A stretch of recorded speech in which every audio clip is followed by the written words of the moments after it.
Na neblina gélida que envolvia as majestosas montanhas rochosas de Breckenridge, Colorado, um enigma sombrio se desenrolou, entrelaçando as vidas de duas jovens mulheres, Bobbi Jo Oberholtzer e Annette Schnee.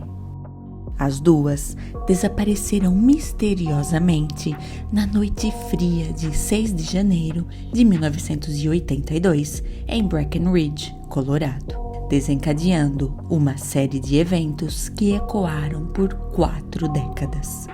A pequena cidade de montanha, envolta em segredos e sombras, tornou-se palco de um suspense intrigante, enquanto investigadores desesperadamente buscavam por pistas para desvendar o que aconteceu com essas almas perdidas na imensidão branca do inverno.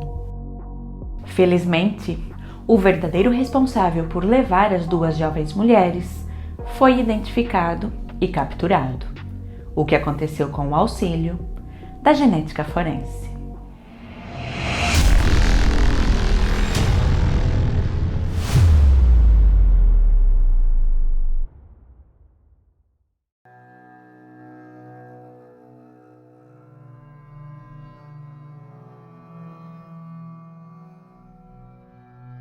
Barbara Jo Burns, chamada pelos seus amigos e familiares de Bobbi Jo, nasceu no dia 25 de dezembro de 1952, em Racine, no estado de Wisconsin.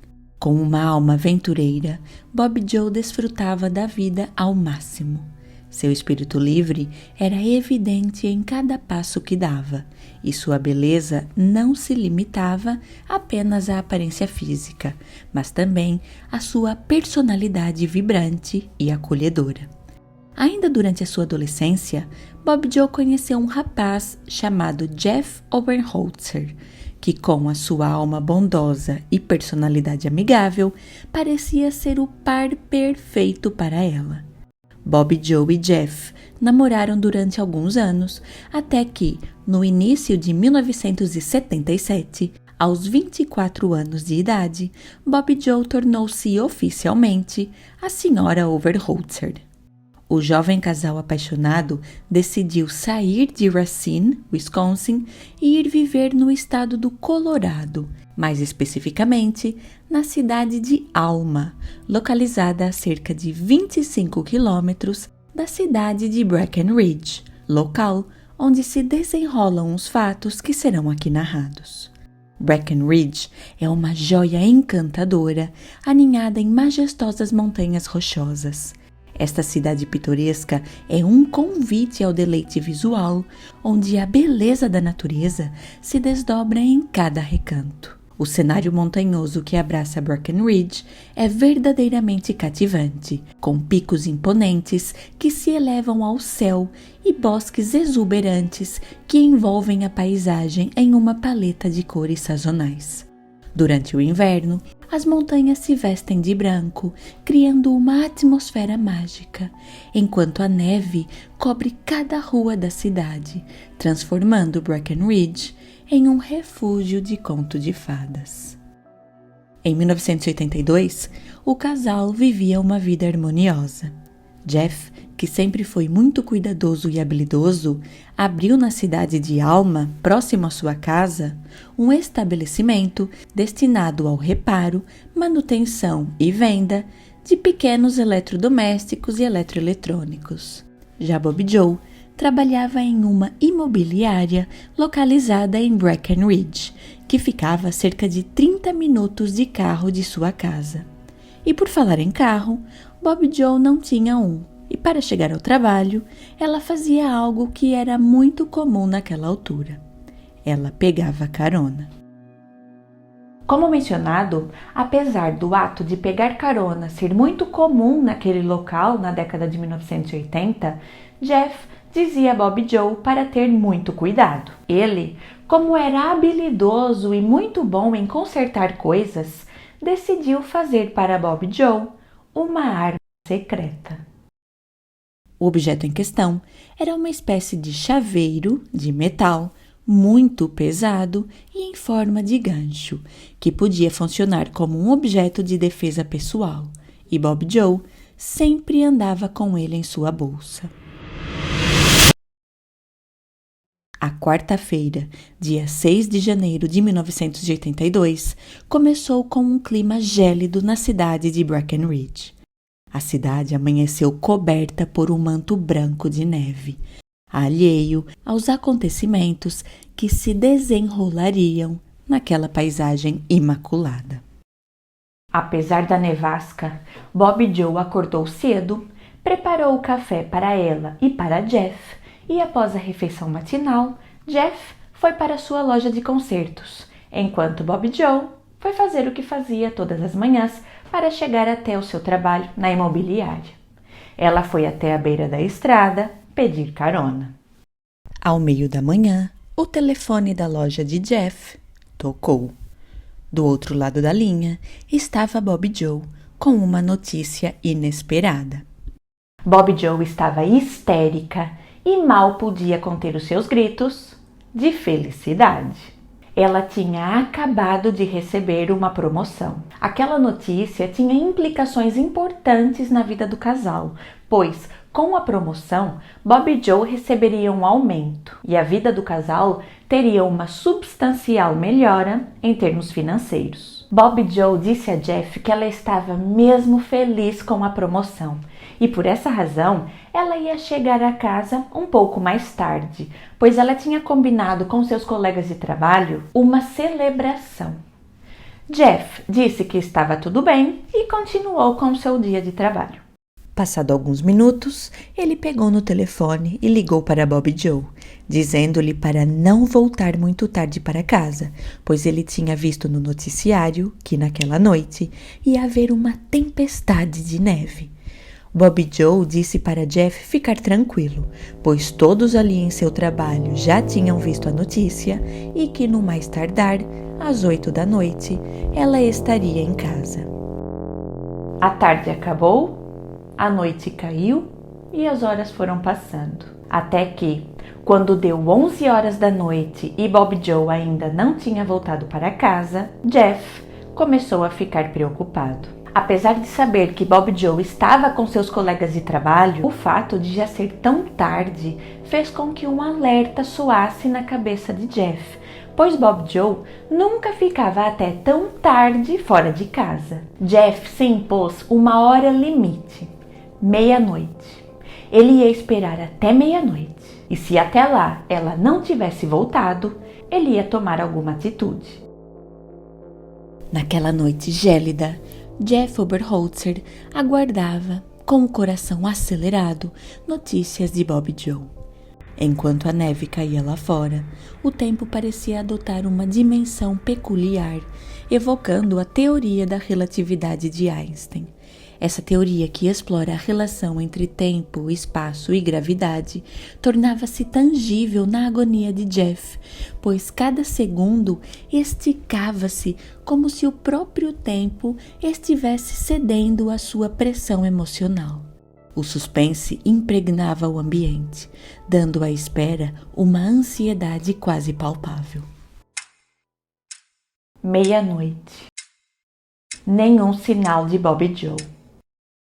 Era hora de agir.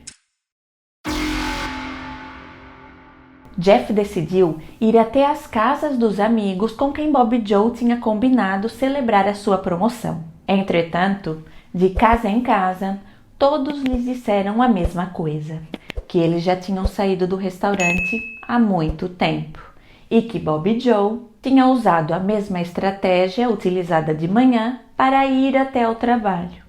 Ela tinha ido até a beira da estrada pedir carona. Após falar com todos os amigos de Bob Joe e não conseguir obter nenhuma notícia sobre ela, Jeff teve a certeza de que alguma coisa estava errado. Bob Joe jamais ficaria tantas horas sem dar nenhuma notícia. Ele então, com um aperto em seu peito, dirigiu-se até a delegacia para fazer um registro de pessoa desaparecida. Mas Jeff foi impedido de fazer tal registro, pois os policiais disseram-lhe que ainda era muito cedo. Ele deveria esperar mais algumas horas e só então é que eles estavam dispostos a dar início a uma investigação. Desolado, Jeff voltou para casa sem nenhuma alternativa a não ser torcer para que Bob Joe estivesse bem. Ele esperou, até que, às 7h45 da manhã, o seu telefone tocou. E as notícias dadas a Jeff não eram nada boas.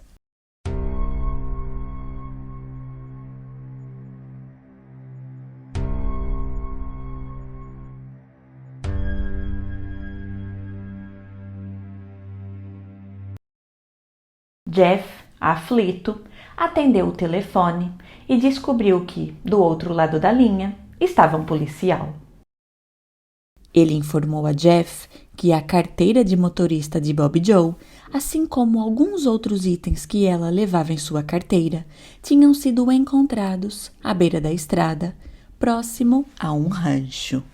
Neste momento, Jeff teve a certeza de que algo muito grave tinha acontecido com a sua esposa. Ele ligou para alguns amigos e todos eles foram até o local onde os pertences de Bob Joe tinham sido encontrados. Ao vasculhar a região, Jeff encontrou algo que lhe chamou a atenção. Era um objeto escuro que contrastava totalmente com o manto branco de neve que cobria o solo. Ao aproximar-se, ele verificou que o objeto era uma mochila. A mochila de Bob Joe. Ao lado da mochila, ele encontrou mais 2 itens. Um lenço e uma das luvas que Bob Joe usava na manhã do dia anterior, quando saiu de casa para ir trabalhar. 3 itens encontrados, mas nenhum sinal de Bob Joe. Os seus amigos decidiram refazer o percurso pela rodovia que ligava a cidade onde ela trabalhava, Breckenridge, até a cidade onde ela vivia, Alma. A tensão era palpável dentro do carro, enquanto as expectativas cresciam a cada curva. Cada metro percorrido parecia um mergulho mais profundo na incerteza, até que, de repente, um deles exclamou: "Pare o veículo!" Todos saltaram do carro com o coração acelerado. Entre a neve que caía e dificultava a observação, seus olhos atentos descobriram algo no acostamento. Lá, sobre a manta branca de neve, estava o corpo de Bob Joe.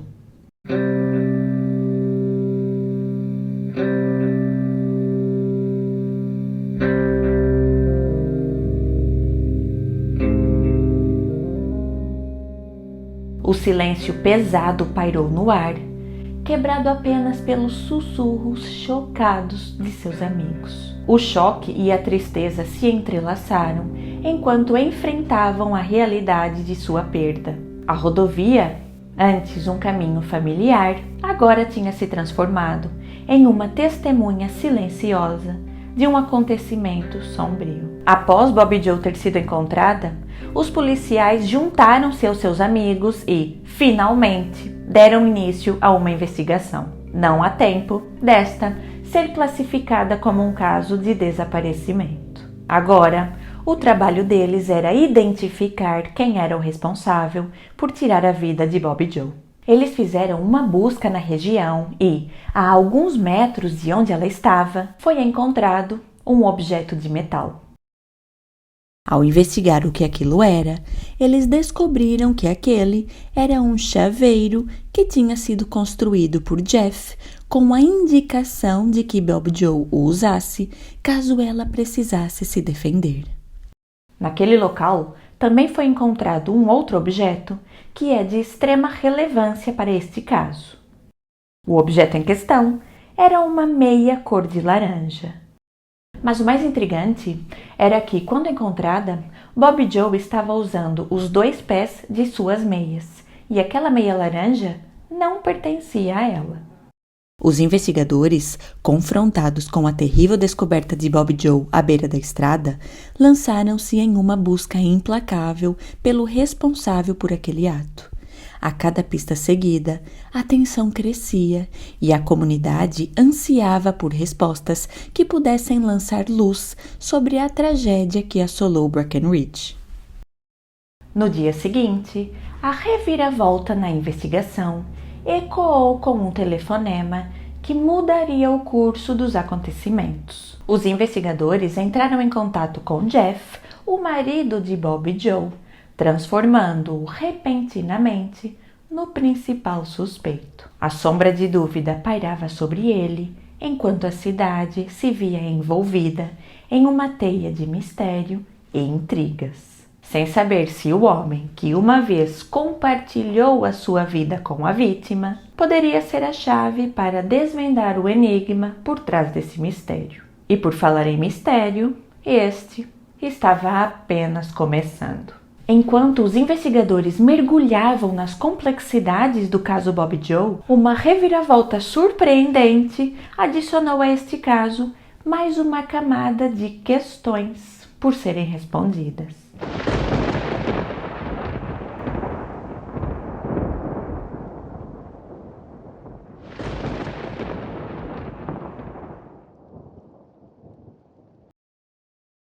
Annette K. Schnee nasceu no dia 16 de janeiro de 1960, em Sioux City, no estado de Iowa. Nascida para brilhar, Annette aspirava a se tornar uma comissária de bordo, espelhando-se na promessa de aventuras e horizontes distantes. Sua vitalidade era evidente em cada gesto gracioso e no brilho contagiante de seu sorriso. Em busca de seus sonhos, no início de 1979, aos 18 anos de idade, Annette saiu da casa de seus pais e se mudou para a cidade de Breckenridge, no estado do Colorado. Trabalhando incansavelmente para realizar suas ambições, Annette dividia seu tempo entre 2 empregos. Durante o dia, ela trabalhava como camareira em uma das unidades da rede de hotéis Holiday Inn, e à noite, Annette trabalhava como bartender em um bar local. Sua determinação e alegria eram admiráveis, criando uma aura positiva ao seu redor. Apesar das dificuldades, ela não desistia de perseguir seus objetivos com determinação e otimismo. Na manhã do dia 6 de janeiro de 1982, aos 21 anos de idade e faltando apenas 10 dias para completar 22, Annette saiu de sua casa e seguiu rumo ao hotel para realizar a sua primeira jornada de trabalho do dia. Entretanto, naquela noite, ela não compareceu ao bar onde trabalhava como bartender. Annette nunca faltava e ela ia trabalhar até mesmo quando estava doente, razão pela qual, na noite seguinte, quando ela novamente não compareceu no bar e nem deu notícias, uma de suas colegas não pensou 2 vezes e foi diretamente até a delegacia para reportar Annette como estando desaparecida. Assim sendo, a consternação cresceu quando os investigadores que estavam investigando o caso de Bobbie Joe descobriram que Annette Schnee, outra jovem mulher, havia desaparecido exatamente no mesmo dia que Bobbie Joe. Os paralelos entre os 2 casos eram notáveis. Ambas trabalhavam na área de Breckenridge, ambas eram jovens e muito bonitas, e ambas haviam desaparecido enquanto praticavam o mesmo hábito, aparentemente rotineiro, de pedir carona. Entretanto, os investigadores ficaram surpresos quando descobriram que Annette tinha desaparecido antes que Bobbie Joe. Ela tinha sido vista pela última vez quando saiu do seu primeiro trabalho no hotel, por volta das 4:30 da tarde, enquanto Bobbie Joe tinha se despedido de seus amigos e colegas de trabalho com quem ela tinha saído para celebrar por volta das 7:30 da noite. A descoberta de que 2 eventos tão sinistros ocorreram simultaneamente lançou um véu de perplexidade sobre a investigação. O enigma se aprofundava e a conexão entre esses 2 desaparecimentos aumentava as suspeitas de que ambos os casos tinham um elo de ligação. O que começou como um caso trágico, agora evoluía para um quebra-cabeça complexo, onde cada peça adicional lançava mais sombras sobre a verdade escondida nas montanhas nevadas de Breckenridge. Foi descoberto que, no dia de seu desaparecimento, Annette tinha ido a uma consulta médica.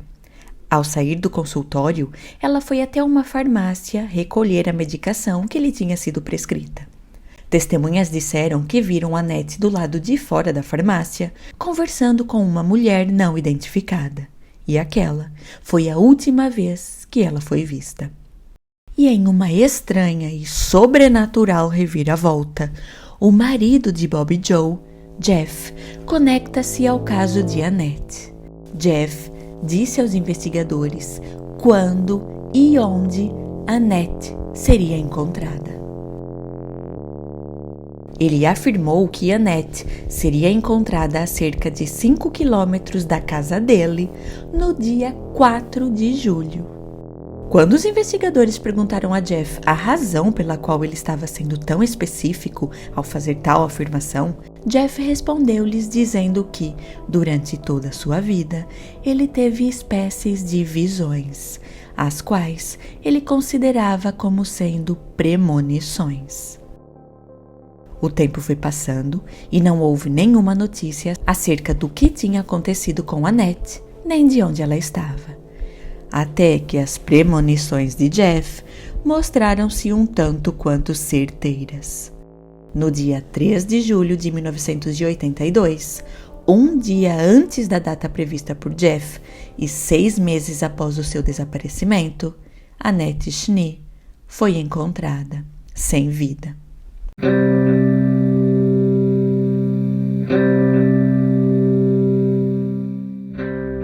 Um jovem garoto que tinha saído para pescar a encontrou.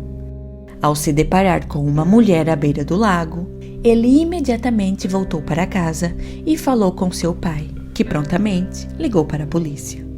Annette estava de bruços, completamente vestida e localizada a cerca de 8 quilômetros da casa de Jeff. Apesar de vestida, as roupas de Annette pareciam estar desarranjadas, os seus sapatos estavam em pés trocados e o zíper de sua calça jeans estava quebrado. E o médico legista que estava realizando a sua autópsia, de repente, deparou-se com algo que cortou a sua respiração. Em seu pé direito, ela calçava a bota do pé esquerdo sem meia. Já em seu pé esquerdo, sob a bota, lá estava um pé de meia, cor de laranja. O médico legista em questão também estava envolvido no caso de Bobby Joe, e ele imediatamente se lembrou da meia cor de laranja encontrada próxima ao seu corpo. Aquela meia cor de laranja indicava que os dois casos estavam ligados entre si. Os investigadores acreditavam que a meia cor de laranja de Annette tinha ficado dentro do veículo de seu agressor e lá ela permaneceu durante algumas horas, até que ele deu carona a Bobby Joe. Quando esta, na tentativa de fugir de seu algoz, saltou do veículo, ela levou consigo a meia de Annette. E agora, mais uma evidência intrigante. Dentro do bolso da jaqueta de Annette foi encontrado um cartão comercial. O cartão era referente a uma loja de consertos de equipamentos eletrônicos. E nele estava um nome familiar aos investigadores: Jeff Oberholzer. Ao ser questionado, Jeff disse aos policiais que ele se lembrava de, em novembro de 1981, ter visto, na beira da estrada, uma moça pedindo carona. Aquela moça era Annette Schnee. Jeff disse que ele parou seu veículo e deu carona a Annette em um ato de bondade. E que na altura ele estava promovendo a sua loja, razão pela qual ele lhe entregou um cartão. Agora, além daquela premonição demasiado específica, os policiais sabiam que Jeff Oberholzer tinha uma ligação com ambas as vítimas.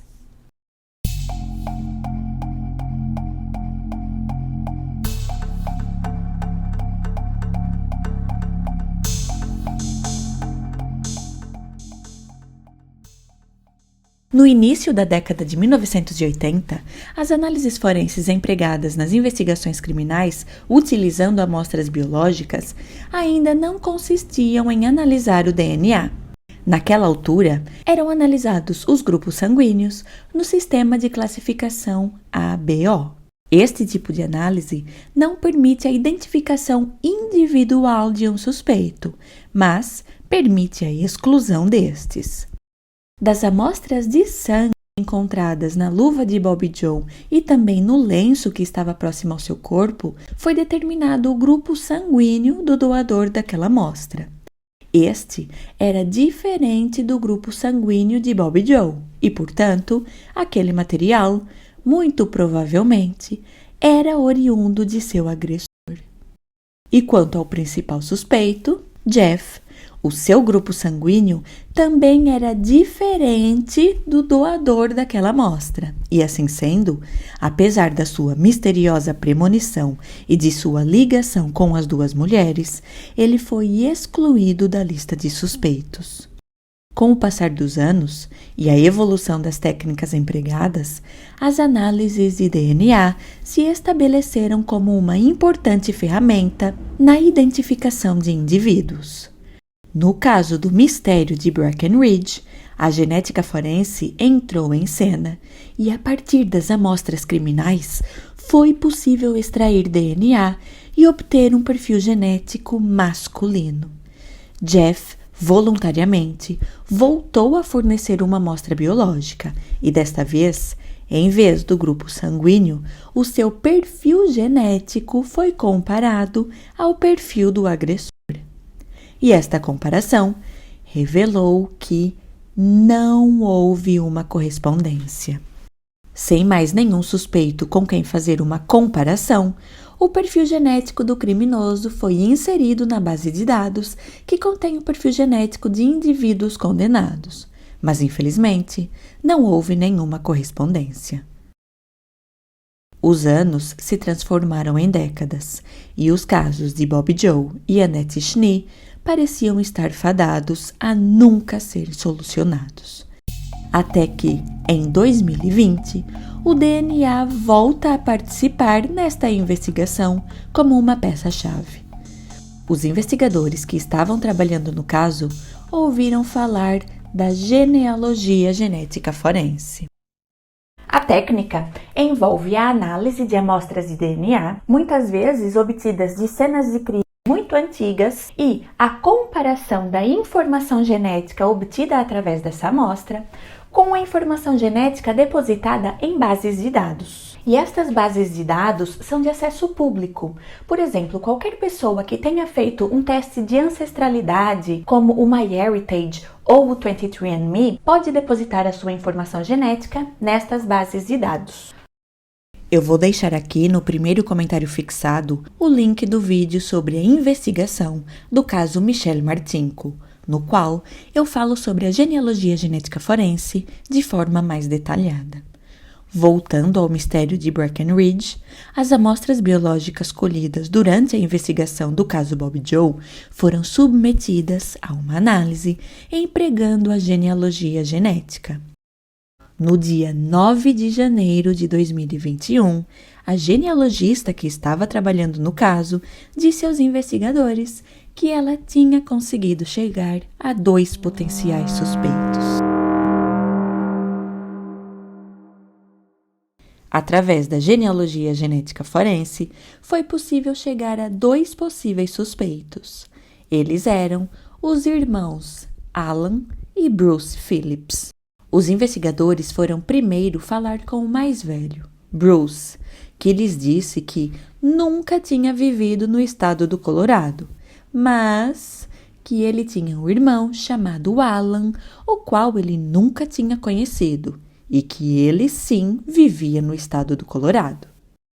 Em 2021, Alan Lee Phillips era um homem de 69 anos, e os investigadores verificaram que, não apenas na década de 1980 ele vivia cerca de Breckenridge e trabalhava nas minas, como ele ainda vivia no mesmo local, agora trabalhando em sua oficina mecânica.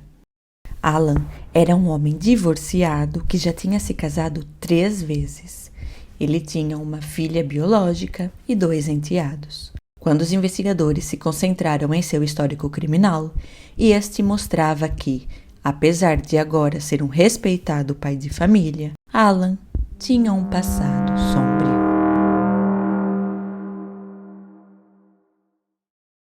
Alan Phillips tinha sido preso por roubo em 1973. Obter informações acerca desse crime era fundamental e, por essa razão, a policial de Breckenridge que estava trabalhando no caso de Bobby Joe e de Annette foi em busca dos ficheiros que continham tal informação.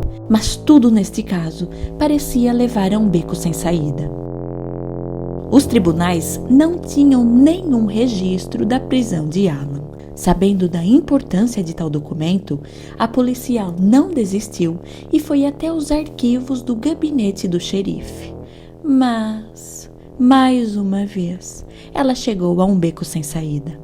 O gabinete tinha sido atingido por um incêndio e a maior parte dos documentos ali presentes tinham sido destruídos. Não desistindo, ela pediu para verificar os documentos que tinham resistido ao incêndio, que ainda eram muitos. Ela verificou armários e armários, mas sem sucesso. Até que eu cheguei ao último armário e na penúltima gaveta eu vi o separador que dizia Alan Phillips. E eu fiquei tipo, é isso! Esse é o nosso ovo de ouro, exatamente aqui. O documento policial datava de 3 de julho de 1973, quase uma década antes do caso de Bobby Joe e Annette Schnee.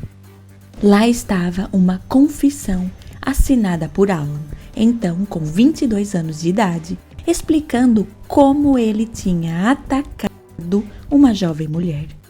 A sua confissão começava com a seguinte frase: eu vi uma jovem mulher pedindo carona na beira da estrada, em Breckenridge. E eu então parei e disse-lhe para entrar. Ele então continuava e descrevia tudo o que tinha feito com a jovem mulher. Os fatos descritos por Alan eram assustadores. Ele disse que parou em uma cabana abandonada na beira da estrada, retirou a garota de seu carro, levou-a para lá e tentou cometer os seus atos. Incrivelmente, a jovem mulher, que não quis ser identificada, conseguiu convencer Alan a deixá-la ir embora e, posteriormente, reportou o caso às autoridades. Alan foi identificado e acusado de agressão e roubo. Ele serviu uma pena de 6 meses em regime fechado.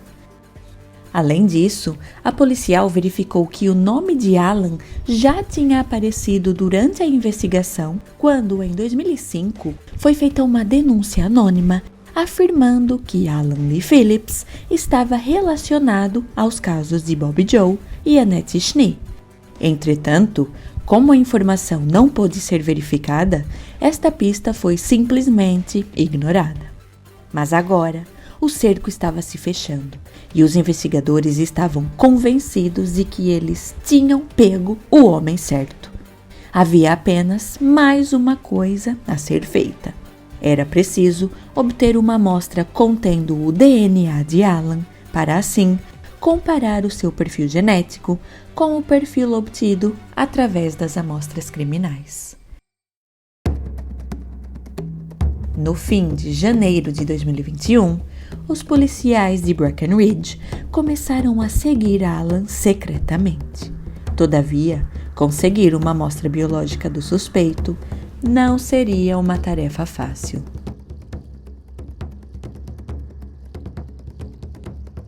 Ele não jogava nada fora, ele sequer descartava o seu lixo. O que ele fazia com o lixo? Eu não sei. E este não foi o único desafio encontrado pelos policiais. Alan era como um eremita, ele não saía de casa e não interagia com outras pessoas. Até que, finalmente, após quase 1 mês e meio, Alan Phillips saiu de casa e foi a um restaurante. Alan fez o seu pedido, comeu a sua refeição e saiu do estabelecimento, levando o seu lixo consigo.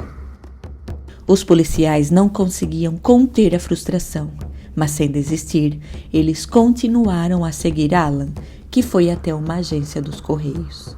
Ele então entrou na agência, permaneceu lá por alguns minutos e, ao sair, em suas mãos, ele tinha apenas a sua correspondência.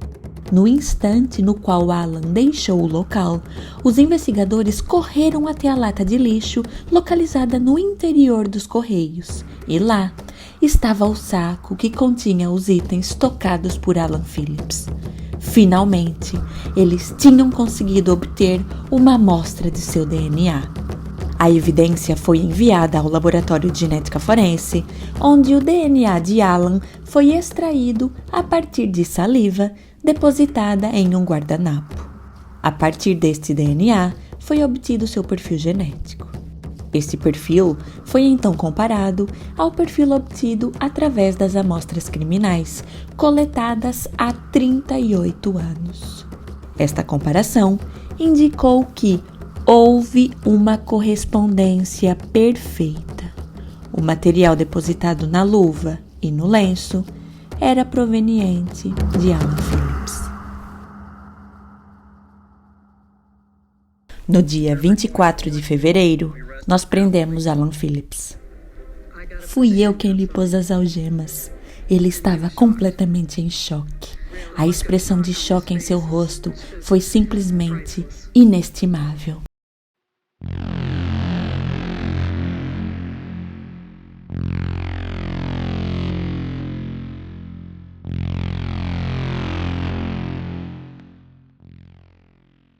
Alan Lee Phillips recebeu 2 acusações de homicídio em primeiro grau, sequestro e agressão.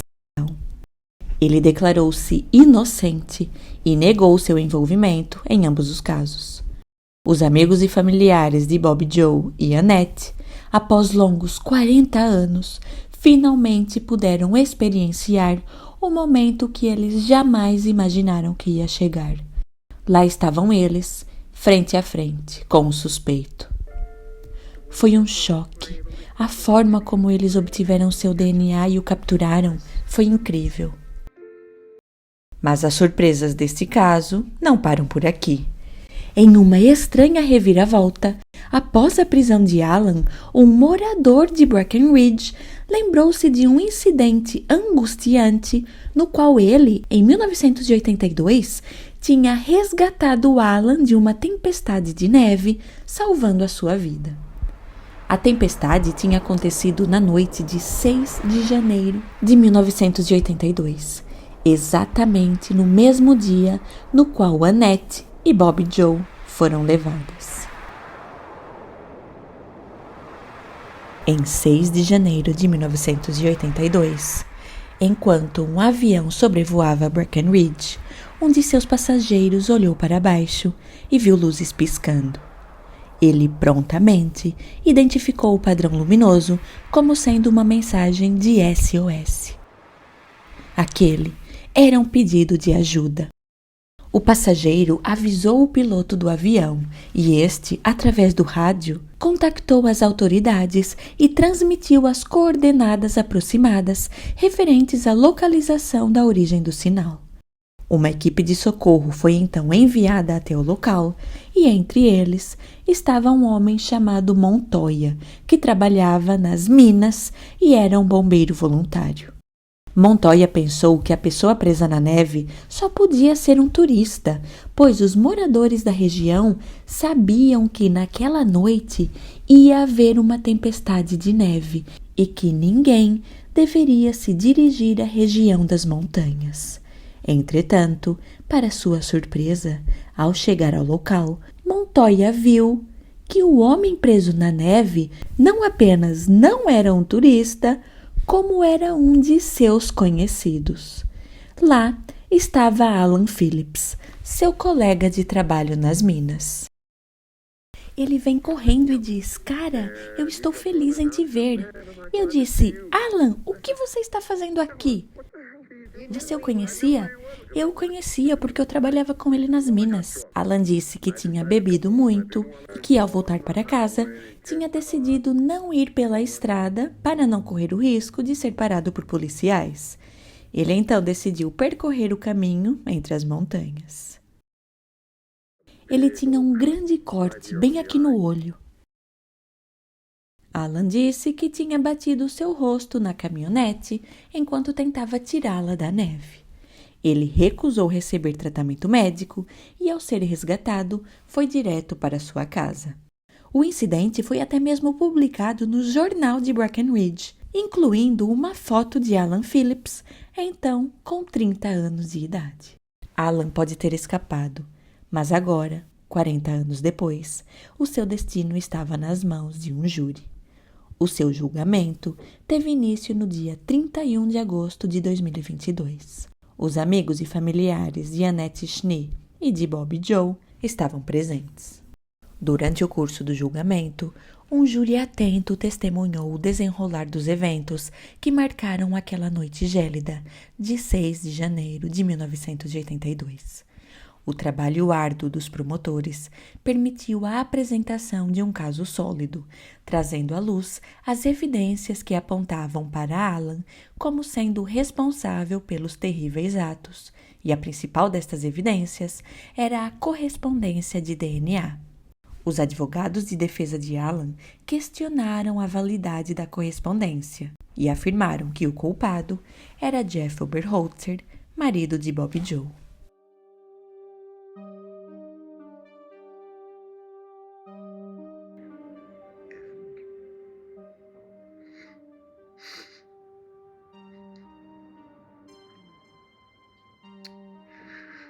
Ela era minha Bob Joe. Quando Jeff foi ouvido como testemunha, ele foi ferozmente atacado pelos advogados de defesa de Alan. Jeff, o homem apaixonado que sofreu durante 40 anos a perda de sua amada esposa, agora teve que passar por mais esta situação dilacerante. A defesa disse que Jeff tinha tirado a vida de sua esposa porque no dia anterior ela tinha lhe levado um pedaço de pizza fria. E a defesa também questionou Jeff acerca de sua premonição sobre quando e onde Annette seria encontrada. Quanto à correspondência de DNA, a defesa de Alan afirmou que as evidências tinham sido contaminadas ao longo dos anos. Já a acusação afirmou que o DNA de Alan foi encontrado nos itens de Bob Joe porque ela lutou pela sua vida, causando-lhe um ferimento e, como consequência, o seu sangue foi depositado na luva e no lenço. Bob Joe foi uma lutadora e, sem a sua ajuda, não teria sido possível obter o DNA, que foi a peça-chave na resolução desse caso.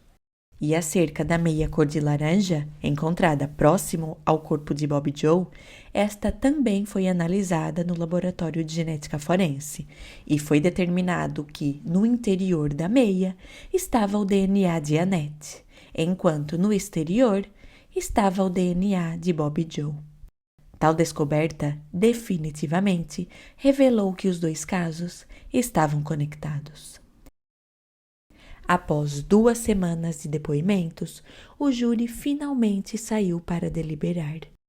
Na quinta-feira, dia 15 de setembro de 2022, quase 40 anos depois daquela fatídica noite, o veredito foi anunciado e soou como um eco de justiça para as famílias das vítimas.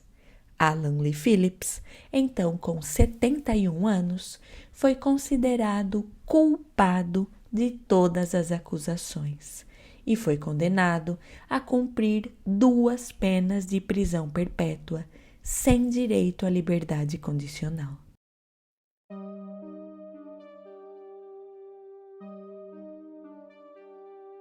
A conquista da justiça após tantos anos trouxe um sentimento de encerramento às famílias que, por décadas, carregaram o peso da incerteza.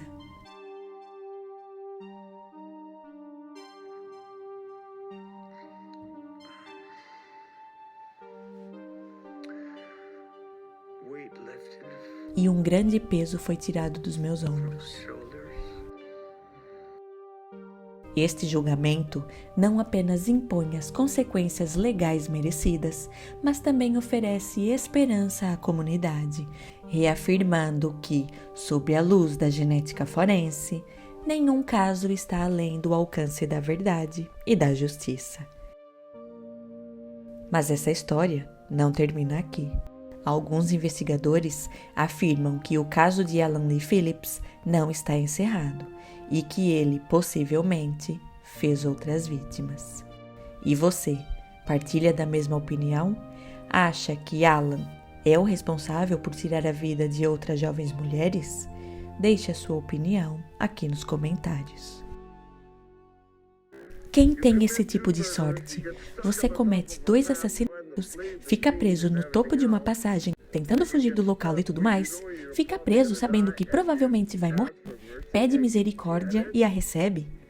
Deus lhe deu a misericórdia, mas ele lhe disse: você não vai escapar para sempre. Você conseguiu sua misericórdia, mas vai ter que pagar pelo que fez.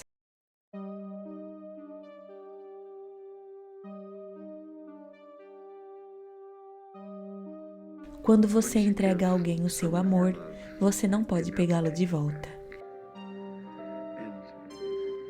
E eu não o quero de volta. Há um lugar especial no meu coração e a Bobbi Jo vai estar sempre nele.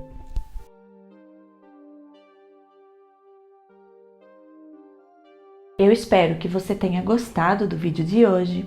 Obviamente, não da história em si, mas sim da forma como eu apresentei os fatos. Caso tenha gostado, peço que suporte o canal deixando aqui o seu like, se inscrevendo e compartilhando esse vídeo com pelo menos um amigo que você acha que também vai se interessar pelo assunto. Para você que chegou até aqui, no fim do vídeo, eu deixo o meu mais sincero agradecimento. Muito obrigada, um grande abraço e até a próxima.